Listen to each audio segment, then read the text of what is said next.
What is up, my sunlight samurais, my adrenals, your alpha energy males. In this video, and I know this is probably going to be highly controversial, we're going to talk about semen retention and its effects on testosterone and mood and general well-being. And I know a lot of people is going to talk about like how healthy you are. If you're more healthy, you can ejaculate as much as you want. You're going to feel awesome. And the people that practice semen retention are only the unhealthy ones, and this kind of stuff. But the thing is, I recommend that everyone actually give it a shot. The thing is, like, I'm not necessarily against ejaculation. I'm against the excessive use of porn and masturbation. And I know a lot of people's like, I have ED, but I don't watch porn and I don't masturbate. Well, the same thing is that if you're on social media, there's not much of a difference really between social media use and looking at porn. These women are half naked, and then people feel like, oh, I don't get aroused with my partner anymore. It's like, well, how many hours do you spend on social media looking at these half-naked women, right? So it's about you're really becoming desensitized with everything that's around you. And even if you don't do masturbation or semen retention, these kind of stuff, it's still like we're so surrounded by this and becoming desensitized by it. So the things that I'm trying to make people aware of is semen retention can help, but stop excess masturbation and just maybe do some kind of social media detox and see actually how you feel after 1 week. And I would say like it's easier for people to actually stop heroin than it is to freaking stop social media. It's almost impossible for people to stop social media. So I don't use any social media. I don't consume any social media. I use social media, I post on social media, but I don't consume the social media, right? So I've been doing this for a long time, and I must say, this really helps to keep me very sensitive to my wife, which is awesome. This is exactly what we want. It's doing great stuff for our relationship. But anyway, enough about that. Let's dive into the article. So this is the article that I wrote about it. You guys can check it out. Link will be in the description. This will be totally worth the read. All right, so there are 2 studies looking at semen retention on testosterone. And I wanted to mention is that you can like masturbate and not ejaculate, although it's called edging. And I do think that sucks because like you're just torturing yourself unnecessarily. Then you can also actually have sex and not ejaculate. So it's almost like playing a game, right? You have 3 levels. Like the easiest one is like, I'm single, I'm not going to ejaculate, easy mode. The other one is like, okay, I'm still going to watch porn, I'm going to edge, but I'm not going to ejaculate. That's medium difficulty. The third difficulty, which is God mode, is like you're trying to play a game in God mode. It's like you're married, you're having sex, but you're not ejaculating, which is so hard because it makes you hypersexual. Trust me, it's impossible. This is when you do 2-hour sessions and you just can't get enough. All right, so it's bad stuff. Bad stuff. Anyway, so here, this is what happened to testosterone. This was after 2 weeks, right? So the black squares was after people abstained from like ejaculation after 3 weeks. And as a result, their testosterone was slightly higher than the white squares. And this was after they got erotic stimulation. So point being, they were more stimulated by erotic stimulus than the groups that did not do semen retention. So I guess the point of the study is that if you do semen retention, you're more sensitive to the stimulus. That you don't need as much arousal. Your testosterone release with stimulation is higher. Then the other study, and this was a 7-day retention, they got this. This is where the famous quote comes from: 146% surge in the testosterone on day 7, but then it went down by day 8. So I don't know what caused this random spike. Definitely quite random, but it doesn't last. So it's not like semen retention increases your testosterone by 146%, right? It's not like that. You're probably going to maintain the same levels. I don't think semen retention is all that good for your testosterone. I do think that the benefits from semen retention is that you now have more energy, motivation, and drive to go and do other things that will actually boost your testosterone. Now you're going outside, you're walking, you're getting sunlight, you're doing physical activity, so you're challenging yourself, you're winning in life. All of those things will start to increase your testosterone. So the thing is, if you just stay in your basement and you keep on watching porn, you're doing the same things that you're always doing, but you're practicing semen retention, things are probably not going to change for you. You need to go out and change your lifestyle for things to really change.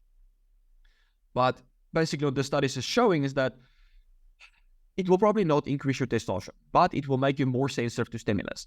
So that is the benefits, right? there's so many more benefits. Like even though semen retention might not increase your testosterone, it can have many other benefits. But let's look at some Reddit reviews. So there's a few guys that actually had really good results by doing semen retention. So 1 year ago, I was fapping like crazy and my testosterone was 176 nanograms per deciliter. Now, after 4 months of semen retention, it's 880 nanograms per deciliter. I can't say if it's the semen retention, but I'm definitely not stopping. So what might have happened is that he replaced access porn watching and fapping with other activities that boosted his testosterone, and boom, he almost like 3x, 4x his testosterone.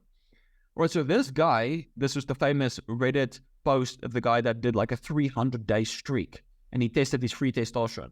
And boom, boom, boom, boom, it went from like, I think it was like 60-something, and it hovered around 200.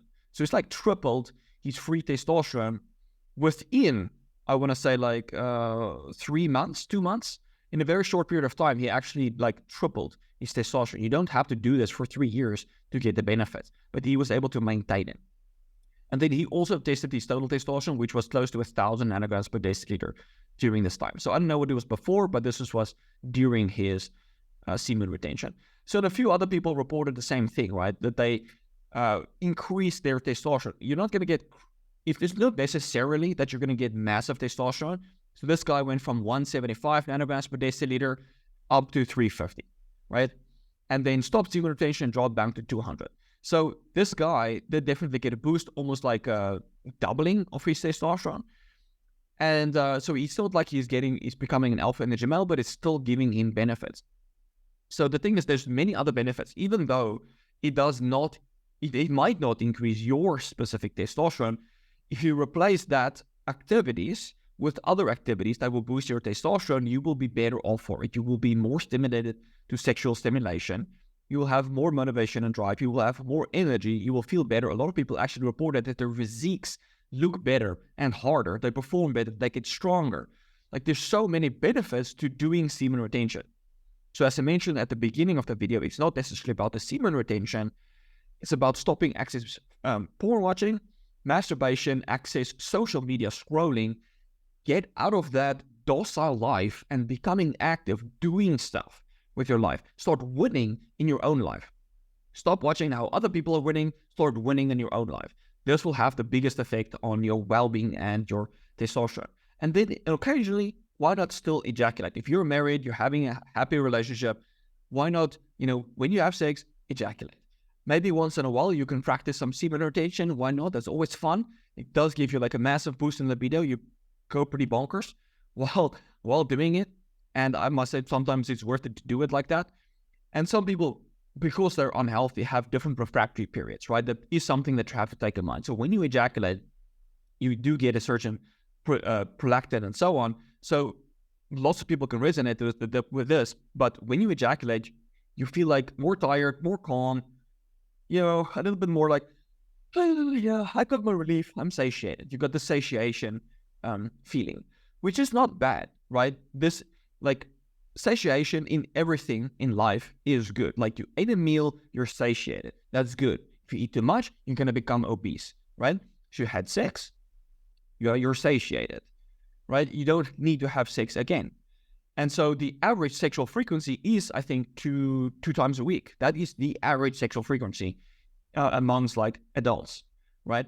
So if you expect to have sex 2 or 3 times a week, that is unnatural. That's hypersexual. That is unnatural. I don't say there's something wrong with that. It's just unnatural. And so it's about setting your expectations. Like, what is normal? And is it okay if I have sex twice a week? Yeah.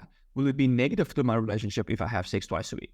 Probably not, right? You don't have to have sex 3 times a day to have a happy relationship. But obviously, if your refractory period is killing you, like your wife would like to have sex every single day, but you can only have sex once a week, you definitely want to focus on improving your health, increasing your androgens, so that you can do it every single day, so that you can be happier together. All right, guys, this is the summary. This is what I wanted to talk about with you guys. I hope this was helpful, and I will take you in the next one. Cheers, guys.